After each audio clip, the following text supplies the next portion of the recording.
Cross and Luther teaming up. That's pretty together. good. Come on now. That's pretty good. Y'all want to get it done? Trust, holla at your boy. All we got to do is get the green light.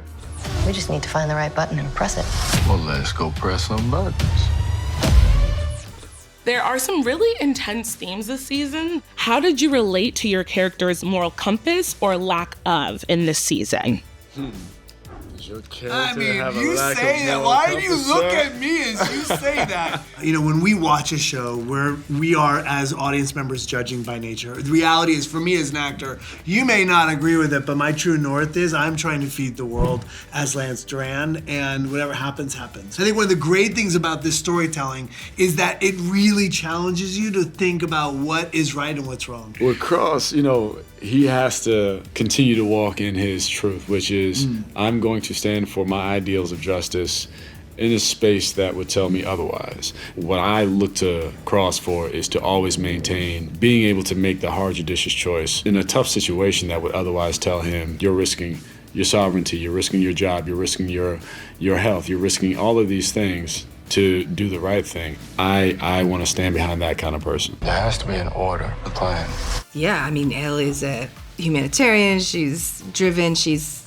Community outreach, community is number one to her. I mean, as Samantha, one of my dreams and goals as an artist is to have a nonprofit, to serve my community. It's like, why this is so important is like, yeah, we need each other right now more than ever. These kids are yours. You're gonna run the world one day. Samson's faced with some hard problems, some hard questions this season that deal directly with his family and his personal life. So it's this question of, do you want somebody back in your life who did you wrong?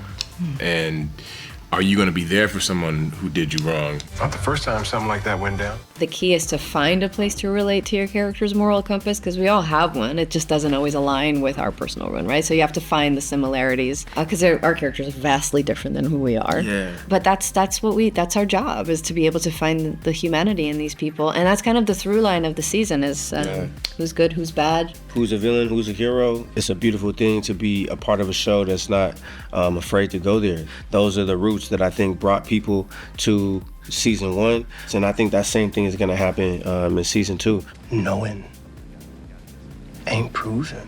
I maybe relate like to a scary degree.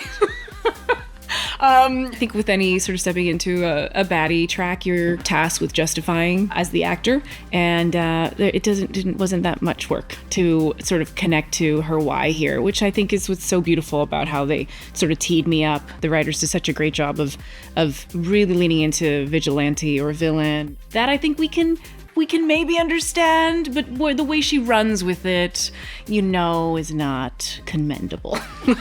First of all, we did the season. We didn't realize it was going to be so timely. We have vigilantism. We have conversations about immigration. We have conversations about the billionaire class and the elites and how they sort of influence and control the kind of stuff we're going through. Roy is in the FBI, and for me, he represents the type of people who lose sight of their moral compass in exchange for being in the mission and advancing through the different levels of the hierarchy. You've made it to this point in your career where skill and talent don't really move you up the pyramid anymore. Friends do. Is there a series that you would love to see a crossover with Cross? Oh, shoot. Oh my God. Heated rivalry. I'm kidding. Shoot, if we doing that, They both shoot in Toronto. Yeah, It'd be a weird crossover, but it'd be a crossover. If you saying that, I'm gonna say Lord of the Rings. Then I can finally play an elf. You wanna play an elf? Yeah, I get to speak elven or something. Get my little sword. I should be outside. I'm down. I got one for you. Yeah. All right, so the Cross family goes on a vacation to this I love this resort. story time with John. To a resort, all right? And things start happening at this resort. What do you think? White Lotus. Yeah! That would be. Yeah, the crazy music. I love it. That crazy music. You're not wrong. You want to live in Taiwan? What? My God. Not Secret Life of Mormon Wives? No, I'm joking. That would be amazing. One of my faves. Damn.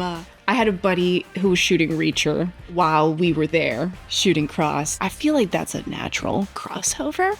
I mean, come on. Some about, Reacher and Cross just running down a freeway somewhere. I don't think people are going to be mad about that. I will name 3 right off the top. Reacher, they're in the family. They're also a book series. We would also love Luther. Can you imagine Aldis and Idris? And then even Lupe. I love those shows that have those characters. They take us on an adventure, but they have personal stakes involved. I already tried to pursue this. I would love to see Cross and Luther. Oh, that's good. Yeah, I already worked the story out in my head. But that's a lot of red tape to cut through. Yeah. Cross and Luther teaming up. That's on pretty together. good. Come on now. That's pretty good. Y'all want to get it done? Trust, holla at your boy. All we got to do is get the green producer. light. He's an executive producer. Yeah, I'm producing right now. How about we get season 3? Don't you think? Season 3. Isn't it time to just greenlight season 3? And 4 and 5 and 6. Have you ever seen a better number 1 on a call sheet? I mean, look at the man. Look at the man. Are you mean? Are you mean mugging? I'm not. Come on. I'm saying I'm in my feels right now.